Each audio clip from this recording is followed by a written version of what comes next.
우리 교회 강재희 권사님 큰 따님 되시는 정옥배 사모님이 계신데요. 이분은 전문 신학 서적들을 번역하는 전문 번역가이십니다. 지난주 예배 참석했을 때에게 최근에 번역한 책 한 권을 선물로 주셨는데 아주 참 귀한 책이었습니다. 제목이 무신론자 아버지 신학자 아들이라고 하는 책 제목인데요. 신학자의 목회자인 그레고리 보이드라고 하는 분이 너무나 완고한 불신자인 아버지와 신앙에 관한 대화를 해본 적이 없고 아버지가 구원을 받으리라는 소망을 저버린 지도 오래되었다고 합니다. 그러던 어느 날 하나님께서 아주 강하게 자신을 일깨우는 것을 느꼈습니다. 아버지와 대화를 하도록 하는데 서신으로 대화하는, 편지로서 대화하는 그런 생각을 갖게 했습니다. 그래서 아버지에게 제안을 했습니다. 그러자 아버지도 괜찮다고 해서 편지로 대화가 오가기 시작했습니다. 이 아버지는 평소에 가지고 있었던 신앙에 대한 궁금증, 하나님에 대한 의혹, 의심 또는 좀 불만족스러운 것 등등을 이제 다 편지에다가 질문으로 던지게 된 것이죠. 고통의 문제, 천국과 지옥, 과연 하나님은 선하신가? 하나님의 말씀이라고 하는 성경 말씀은 그건 틀림이 없는 것인가? 등등에 대해서 굉장히 날카롭고 지적인 질문으로 던졌고 아들은 방어적이거나 강요하는 그런 태도 대신에 사랑과 존중을 담아서 정성껏 이성적이고 성경적인 통찰로 대답을 또 하게 됩니다. 그렇게 편지를 주고받은 것이 29통이고요.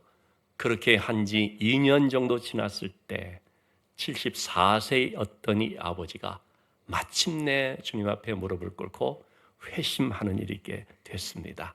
그렇게 완고했고 철저한 무신론자요, 반기독교적인 사상을 가지고 있던 이 아버지였는데 아들의 그 친절하고 다정하고 세심한 그런 설명들을 들으면서 오해가 풀리고 하나님의 말씀에 대해서 눈이 떠지고 그래서 주님을 영접하는 일이 있게 된 것이죠. 그것이 1992년 1월 15일이었다라고 말합니다. 물론 그렇다고 해서 질문이 없어지는 것이 아닌데 전에 가졌던 질문은 회의론자의 입장에서 한 질문이었다면 이제 질문하는 것은 성경을 믿는 사람으로서의 질문을 하게 되더라는 것입니다.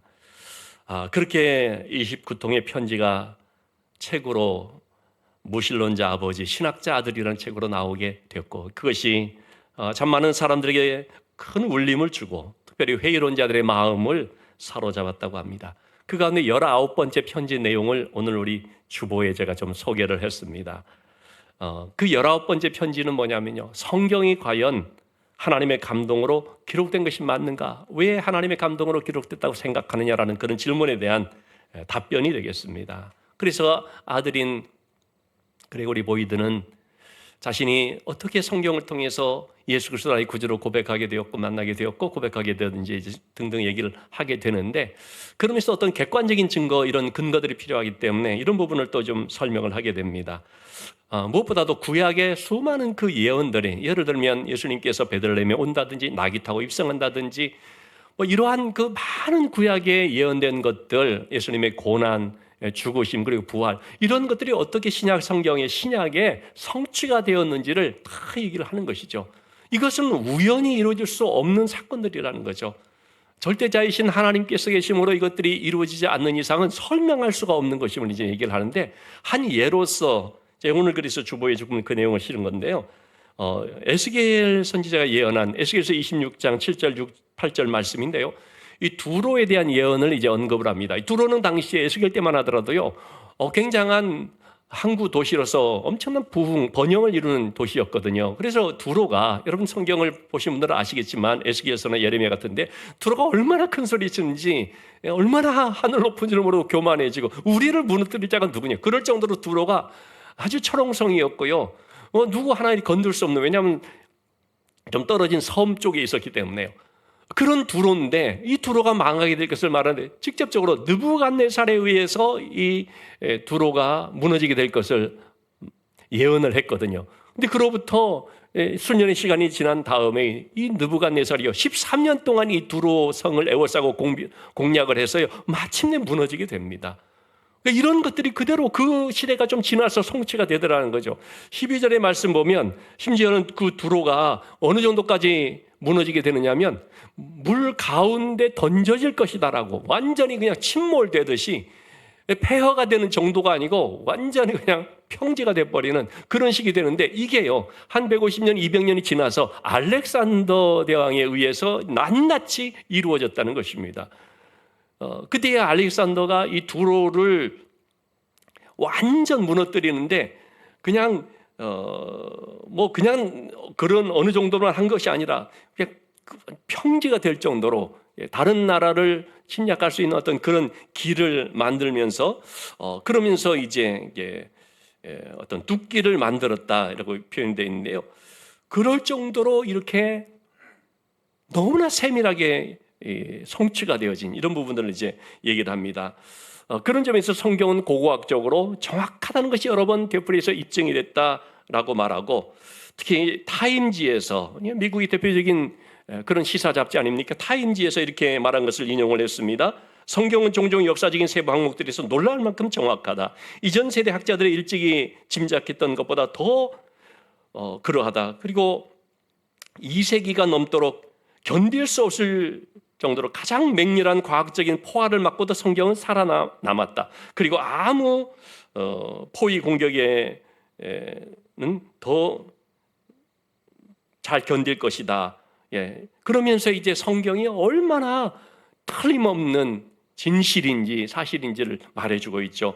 여러분 우리가 이 고고학이라는 것도요 발전이 되기 전에는 이게 한 200~300년 정도밖에 안 됐는데요. 그 전까지는요 과거의 역사적인 여러 가지 것들이요 다 가상의 것처럼 생각되는 경우들이 있었습니다. 그러니까 성경에 나와 있는 니느웨 성이라든지 바빌론의 여러 가지 그런 얘기라는 이런 것들이요 특히 니느웨 성 같은 경우에는요 역사적인 사건이 아닌 것처럼 사람들이 생각을 해봤습니다. 왜냐하면 그 발견된 것들이 없었기 때문에요. 그러나 고고학이 발전되면서 그것 또한 1700년도 1800년대 그때부터 이제 막 시작된 것인데 그러면서 니느웨 성의 자취가 드러나기 시작하고 그리고 그때 기록들이 막 나타나고 그러면서 성경의 말씀이 사실이구나 이렇게 뒤늦게 입증된 경우들이 참 많이 있는 것입니다. 여러분 이처럼 성경의 말씀은요 참 진리의 말씀인 것을 볼 수가 있습니다. 오늘 우리가 보고자 하는 이 본문의 말씀이 바로 이 하나님의 말씀에 대한 것입니다. 자, 그래서 오늘 본문에서는요, 이 하나님의 말씀의 이름을 한 6가지로 그 특성을 또 한 6가지로 설명하는 것을 볼 수가 있는데 각 절에 걸쳐서 2가지씩 3절에 걸쳐 2가지씩이니까 6가지로 얘기를 하는 것이죠. 먼저 우리 7절의 말씀을 한번 보시면 7절에서도 2가지의 말씀에 대한 설명을 하고 있습니다. 실제로 이 하나님의 말씀을 가리켜서 여호와의 율법이라고 말합니다. 그래서 이 율법은 완전하다라고 말하고 있습니다. 완전이라는 말 원어로 타밈이라는 말은요.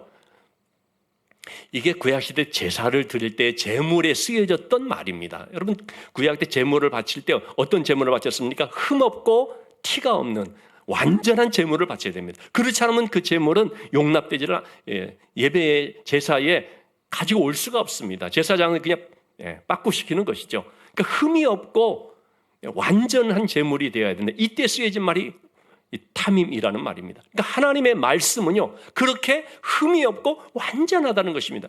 그래서 여러분 거기에 덧붙이거나 뺄 것이 없습니다. 여러분 이 성경의 말씀에 덧붙이거나 빼면요 이단입니다. 성경에서 어떤 부분을 걸러내려는 사람들인데요 잘못된 것입니다. 성경에 없는 걸 덧붙이려는 사람인데 너무나 잘못된 것입니다. 성경은 더하거나 빼고 할 수 없는 그 자체로 완전 성경 구약 39권, 신약 27권, 총 66권은 완전한 하나님의 말씀이기 때문에 그것은 더 이상 붙일 것도 뺄 것도 없는 것입니다. 그런 하나님의 말씀이기 때문에 그 말씀이 우리 인간의 영혼을 소성시키기에 충분하다는 것입니다. 여러분 하나님의 말씀은요 우리 영혼을 소성시키는 겁니다. 소성이라고 하는 말은 되살린다는 뜻이거든요. 영어로 이걸 리바이브라고 썼는데 부흥이라는 뜻입니다. 여러분 이 성경의 말씀이 들어가면 메마른 영혼 속에 생기가 일어나고 지친 영혼 속에 활력을 주고요. 그 죄로 인하여서 방황하고 잘못된 삶을 살고 있던 그런 영혼들이 이 말씀을 통하여서 회개하고 돌이키면서 살아나는 그런 역사가 있지 않습니까? 말씀은요, 영혼을 소성시키는 것입니다. 어떤 심령이든 하나님의 말씀이 들어가면, 말씀이 그 심령 속에 부딪히면요, 그 속에서 마른 뼈가 살아나듯이 그런 놀라운 살아나는 역사, 소성되는 역사, 부흥 흥왕케 되는 역사가 나타난다는 것입니다. 이것이 바로 하나님 말씀의 특성이라고 하는 거죠. 또 7절의 말씀에서 하나님 말씀의 특성을 두 번째로 말하는 것은 여호와의 증거라고 말하는데, 하나님의 말씀을 가리켜서 증거라는 것입니다. 그 증거는 확실해서, 확실이라는 네마나라는 단어인데, 여기서 말하는 확실이라는 것은 신실해서 믿을만하다는 것입니다. 이거는 정말 아주 틀림없는, 진짜 믿을만한, 그것이 바로 확신이라는 뜻이 되겠습니다. 자, 그래서 이 같은 확실한 하나님의 말씀이기 때문에 우둔한 자의 마음을 열어서 지혜롭게 하는 거죠. 여기서 말하는 우둔이라는 것은 원어적으로 이 패티라는 단어인데요, 마음이 무방비의 상태로 그냥 아무한테나 막 열려있는, 그걸 말합니다. 여러분, 아무 것에나 다 열려 있으면 어떻게 됩니까? 잡다한 것이 다 들어오는 것입니다. 참된 것도 들어오고, 거짓된 것도 들어오고, 선도 들어오고, 악한 것도 들어오고, 진리도 들어오고, 미신도 들어오고, 이단도 들어오고, 이게 바로 우둔하다라고 말하는, 성경이 말하는 뜻입니다. 이 우둔한 자가 지혜롭게 되는데, 지혜라는 것은 한마디로 분별하는 겁니다. 무엇이 선이고 악인지, 무엇이 진리고 거짓인지, 무엇을 택해야 되는지 택하지 말아야 되는지, 여러분이 분별이라는 것이 너무나 중요하지 않습니까? 오늘도 우리는 수많은 선택의 기로에 서 있죠. 1부 예배 참석해야 할지 2부 예배 참석해야 할지 아니면 빠질지 선택하는 거죠. 그 선택을 하는 데 있어서 중요한 것이 분별하는 거죠. 그러니까 하나님의 말씀이 우둔한, 분별할 줄 모르고 그래서 잘못된 선택을 하기도 하는 이런 우리들을 지혜롭게 만드는데, 여러분, 그 지혜라는 것이 무엇을 통해서 오느냐? 말씀을 통해서 온다는 거죠. 여러분, 대표적인 지혜자 하면 누굽니까? 솔로몬 아닙니까? 역사적으로 가장 지혜 있다는 말을 듣는 솔로몬. 솔로몬의 그 지혜가 어디서부터 비롯이 되었습니까? 열왕기상 3장 9절 말씀을 보시면 솔로몬이 하나님 앞에 하나님 저에게 지혜를 주세요, 그렇게 기도하지 않았습니다.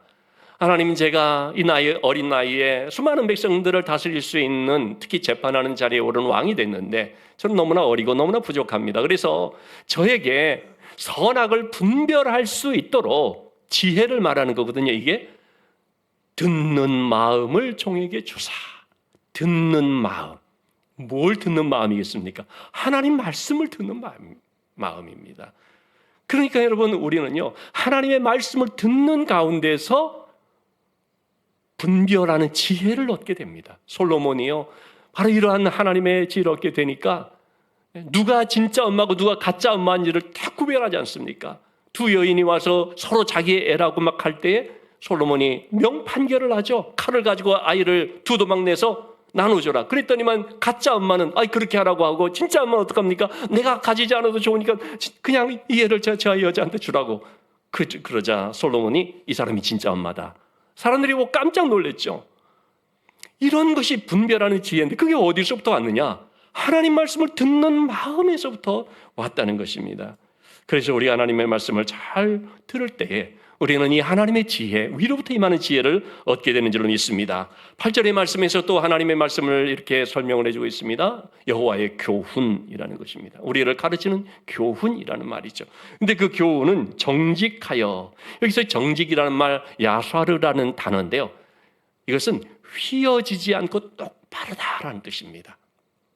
여러분, 사람의 우리 말이라는 것은 정직하지 못하죠. 왜곡되기도 하고요, 좀 갖다 붙이기도 하고요, 과장하기도 하고 축소시키기도 하고, 경우에 따라서 말이 좀 달라지기도 하고, 이게 바로 우리 사람들의 말의 특성이죠. 근데 하나님의 말씀은 그런 휘어짐, 왜곡됨이나 누굴 속이는 것이 전혀 없다는 겁니다. 이런 정직한 하나님의 말씀, 이것을 우리가 알아야 됩니다. 그렇기 때문에 그 말씀이 우리를 기쁘게 하는데, 왜 그 말씀이 우리를 마음을 기쁘게 할까요? 우리가 바로 하나님과, 하나님의 말씀을 통해서 하나님과 바른 관계가 되기 때문입니다. 오늘도 우리 이 자리에 같이 참석해서 예배를 드리지만 여러분, 관계가 틀어지거나 관계가 좋지 않으면요, 마음에 기쁨이 없습니다. 집안에서도 부부 사이의 관계가 좀 안 좋아지거나 부모 자녀 간의 관계가 안 좋아지면 그러면 일단 기쁨이 없습니다. 하나님과 우리 사이의 관계가 틀어지면 그 인생은 절대 기쁨을 소유할 수가 없습니다. 기쁨은 어디에서 오느냐? 관계 회복에서 온다는 거죠. 어떻게 해서 그러면 우리가 마음에 참 기쁨을 얻게 되느냐? 하나님 말씀을 통해서 예수 그리스도가 나의 모든 죄를 사했음을 믿고 예수 그리스도를 영접함으로 죄 사함을 받으니까 하나님과의 관계가 회복이 된 것입니다. 하나님과의 관계가 올바르게 되니까, 그러니까 내 마음속에 하나님 주시는 평강과 기쁨이 흘러넘치게 되는 거죠. 이것이 바로 하나님의 말씀이 정직하여서 우리의 마음을 기쁘게 한다는 뜻이 되는 거죠. 다시 8절 말씀 보시면 이제 네 번째로 하나님의 말씀을 가리켜서 계명이라고 말합니다. 반드시 지켜야 될 계명이라는 뜻이죠. 순결해라고 했는데요, 순결이라는 말, 바라라는 뜻은 티 없이 깨끗한 것을 말합니다. 여러분, 하나님의 말씀은 너무나 깨끗한, 한 점의 티도 없는 그야말로 맑은 청정수 같은 그런 말씀이기 때문에 우리의 눈을 밝게 하는 것입니다. 여러분, 우리는 내 욕심 때문에 눈이 어두워지죠. 고집 때문에 눈이 어두워지죠. 미련함 때문에 또 눈이 어두워지죠. 그런데 이런 어두워진 눈을 틔우게 하고 뜨게 하고 밝게 하는 것이 뭐냐면요, 말씀인 것입니다. 말씀을 보게 되고 말씀 속으로 들어가면 들어갈수록 눈이 밝아집니다. 그러면서 뭘 보게 될까요? 하나님을 보게 됩니다. 하나님이 살아계신 걸 보게 되는 거예요. 보는 것처럼 알게 된다는 뜻이죠. 마태복음 5장 8절 말씀에 마음이 청결한 자는 복이 있나니 하나님을 볼 것이요, 하나님이 살아계시는 것을 알게 되는 거죠. 하나님이 나와 함께 하시는 것을 알게 되는 거죠. 그 하나님이 내 삶의 주인 되신다는 사실을 알게 되는 거예요. 보는 것처럼 알게 되는 거죠. 왜 그렇게 볼 수 있습니까? 눈이 밝아지니까. 유명한 복음전 노자인 D.L. 무디는 이렇게 말했습니다. 말씀을 가까이 하면 죄가 멀어지고 죄를 가까이 하면 말씀이 멀어진다. 너무나 반비례하는 관계 아닙니까? 죄를 가까이 하면 우리의 눈이 어두워지고요, 말씀을 가까이 하면 우리의 눈이 밝아집니다. 우리의 마음의 눈, 영의 눈이 조명 켜듯이 그냥 환하게 밝아지는 거죠. 어떤 할아버지가 할머니한테 얘기했습니다. 아니, 내가 밤에 화장실을 가는데 화장실을 수익하면서 불을 켜야지만 되는 거지 않습니까? 근데 화장실 문을 열면 자동으로 불이 켜져서 일을 보고 다시 문 닫으면 자동으로 꺼진다는 거예요. 이 말을 듣고 이 할머니가 노해가지고 이놈이 영감탱이야, 어쩐지 냉장고에서 냄새가 난다더니만. 웃지 않는 사람은 집에 가서 생각하다가 웃게 될 겁니다. 여러분, 냉장고가 문 열면 불을 켜지잖아요. 자동으로. 닫으면 꺼지고. 할아버지가 잠결에 냉장고 문을 열고 화장실인 줄 알고 볼일을 보고 닫으니까 꺼지고. 우스개입니다만 여러분, 하나님의 말씀을 열면 불이 켜지는 거예요. 하나님의 말씀을 닫으면 인생이 깜깜하게 되는 겁니다. 그 점을 우리 한번 잘 생각해야 됩니다. 왜 우리가 하나님의 말씀이 내 발의 등이요 내 길의 빛이니다라고 말을 하느냐면, 그 말씀을 펼치고 그 말씀을 들고 나갈 때 내 인생의 앞길이 환해진다는 거죠. 그 말씀을 닫으면서 한번 살아보십시오, 여러분. 어둠 속에서 부딪히고 헤매고 무섭고 빛이 없는 인생을 살게 되는 것입니다. 말씀이 우리를 밝게 한다는 것을 기억하십시다. 9절 말씀에 또 마지막으로 다섯 번째, 여섯 번째가 나오는데, 이 말씀을 가리켜서 하나님을 경외하는 도, 이렇게 말하고 있습니다. 여러분이 하나님의 말씀은 우리에게 뭘 가르칩니까? 여호와를 경외하는 것이 지식의 근본이다. 여호와를 경외하는 것이 복된 삶이다. 이걸 가르칩니다. 여러분, 이 진리는 정결하여, 정결이라는 말, 타오르라는 단어인데요, 순금같이 불순물이 전혀 섞이지 않는, 전혀 때가 묻지 않는 이라는 뜻이기 때문에, 여러분, 순금이라는 것이 변하지 않는 특성이 있어서 오래 가는 거 아닙니까? 하나님의 말씀이 진짜 그렇다는 겁니다. 전혀 때묻지 않는 아무런 불순물이 없기 때문에 이 하나님을 경외하는 도라고 하는 그 말씀은요, 시대가 바뀌고 환경이 달라져도 절대로 변할 수 없는 세상 끝까지 불변하는 절대 진리라는 것입니다. 참된 유일한 진리라는 것입니다. 그리고 이어서 마지막으로 하나님의 말씀을 그렇게 여호와의 법이라고 표현하고 있습니다. 여호와의 법. 그래서 이 법은 진실해. 진실이라는 말, 에메트라는 단어가 법정에서 쓰는 용어입니다. 공정과 균형. 여러분, 이 법정에서 기준이 뭐가 돼야 됩니까? 누구에게도 불평부당하게 되면 안 되죠. 공정해야 됩니다. 똑같이 적용해야 되죠. 공평해야 됩니다. 그래서 이 법정을 표시하는 그림이 뭐냐면 천칭 저울입니다. 이 저울은요, 균형이 딱 맞춰져야 됩니다. 어느 한쪽으로 치우치고 그 좀 내려가고 그러면은 이거는 법정에서 기준으로 쓸 수 없는 것입니다. 만약 그런 재판관이 있다, 그러면 자격이 안 되는 거죠. 돈이 있다고 그쪽으로 기울어지고 반대로 돈이 없다고 또 그쪽으로 기울어지고 그거는 흔들려 버리는 거죠.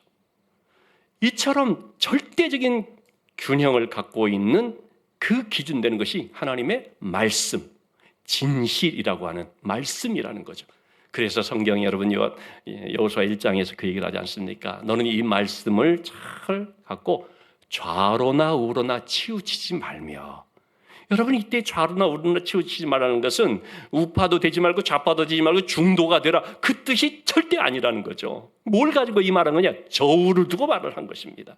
절대 흔들려서는 안 되고 한쪽 치우쳐서는 안 되는 것, 그것이 바로 하나님의 말씀이기 때문에 너는 그 말씀을 가지고 어느 쪽에 치우치지 말고 그 말씀만을 붙잡고 그 가운데 살아가도록 그렇게 말하는 것이거든요. 이처럼 하나님의 말씀 정확하고 공평하고 바르고 다 의롭다, 성경에서 말하고 있습니다. 인간이 믿고 따르기에 온전한 진리라는 것입니다. 이 상에서 지금 6가지 내용으로 하나님의 말씀의 이름, 그 특징을 살펴봤는데, 여러분, 그렇다면 하나님 말씀이 이런 거로구나, 이런 성격이로구나, 이런 특징이 있구나, 이렇게 알고 끝나버리면 어떻게 됩니까? 지식으로만 쌓이고 끝나는 것입니다. 여러분, 신앙은 절대 지식이 아닙니다. 지식이 필요하지요. 그러나 거기에 머물러 버리면 그러면 교리적인 신앙, 지식적인 신앙, 이론적인 신앙에 불과한 것이죠. 이걸 알고 정말 중요한 건 뭡니까? 이 말씀 가지고 그러면 어떻게 살 것이냐, 이 문제입니다.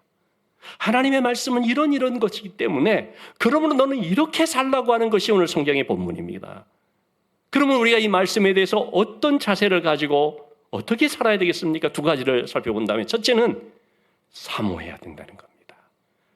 10절의 말씀을 보십시오. 사모하되, 어느 정도 사모하느냐? 금 곧 많은 순금보다 더 사모할 것이라. 여러분 요즘 금값이 비싸죠.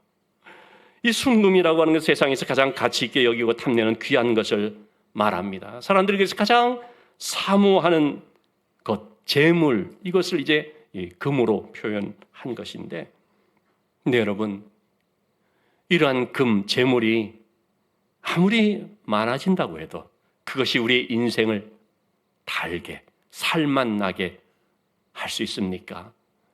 그럴 수가 없습니다.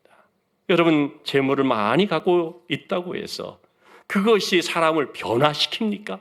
재물이 많아져서 내 삶이 변화됐다는 사람 얘기 들어본 적 있습니까? 변화시킬 수 없습니다.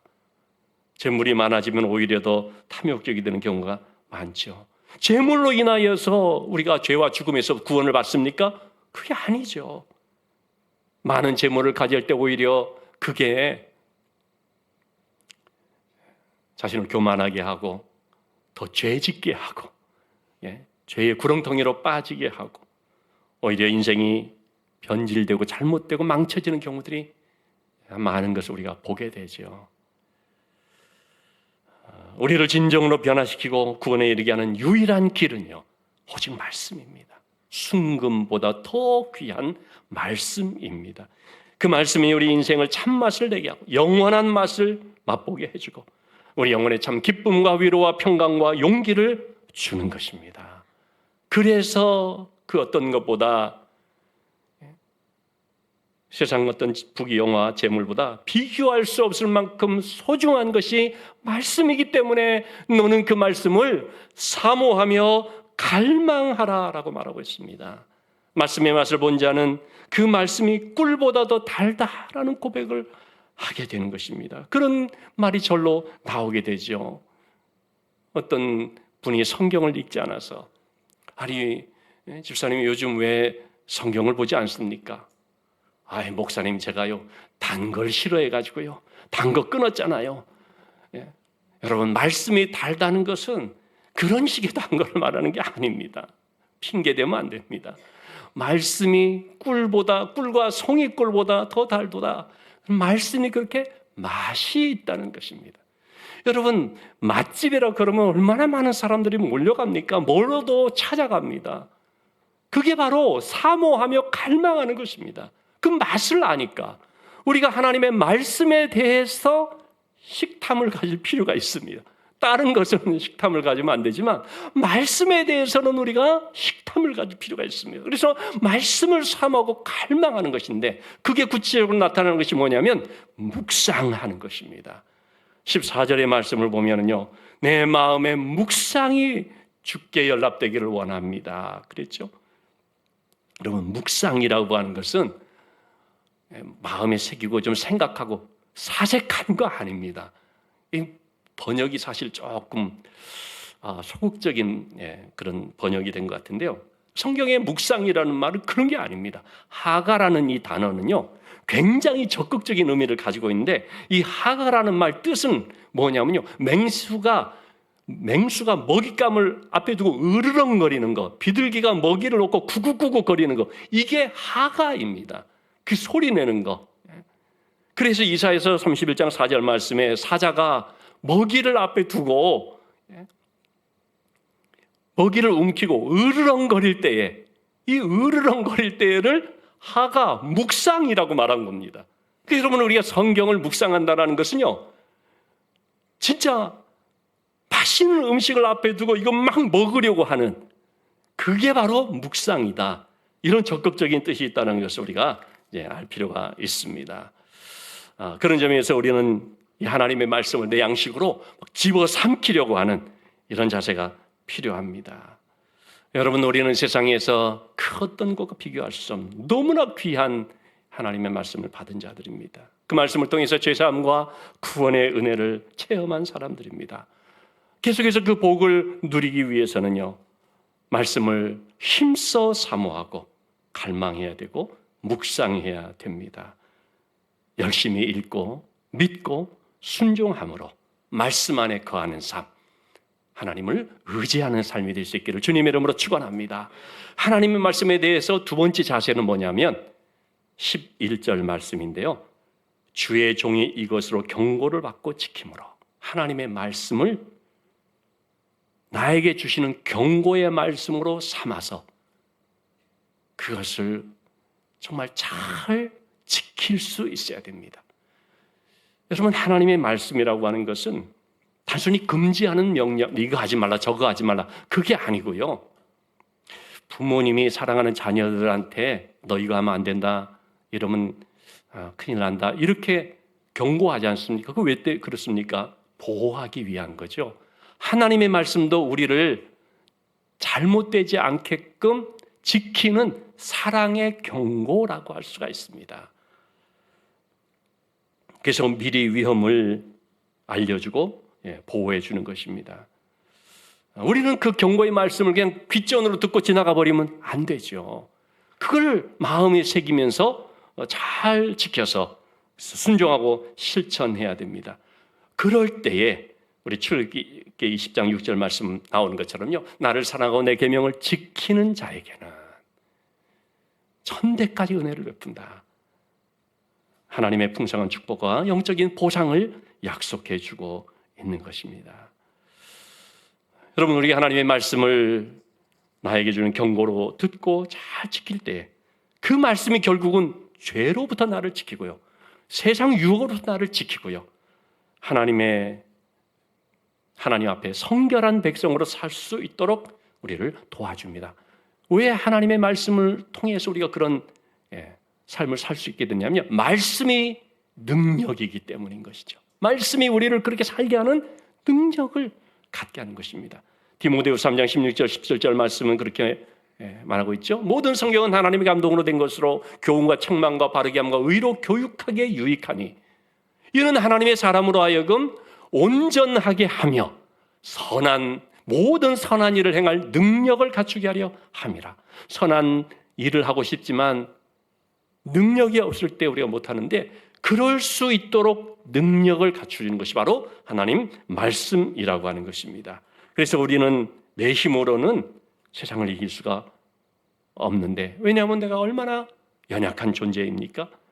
그러나 그 연약함을 알고 그래서 말씀을 붙들 때 말씀이 나를 세상 가운데서 믿음으로 살게 하고 나를 지켜주는 걸 볼 수가 있는 것이죠. 여러분, 요즘 오디세이라고 하는 영화가 아주 절찬리에 상영 중입니다. 내 주변에 보니까 안 본 사람이 없다고 그러더라고요. 지난주에 제가 몇 번의 목사님을 만났는데 이구동성으로 하는 말을 보고 오디세이 봤냐고 다 봤더라고요.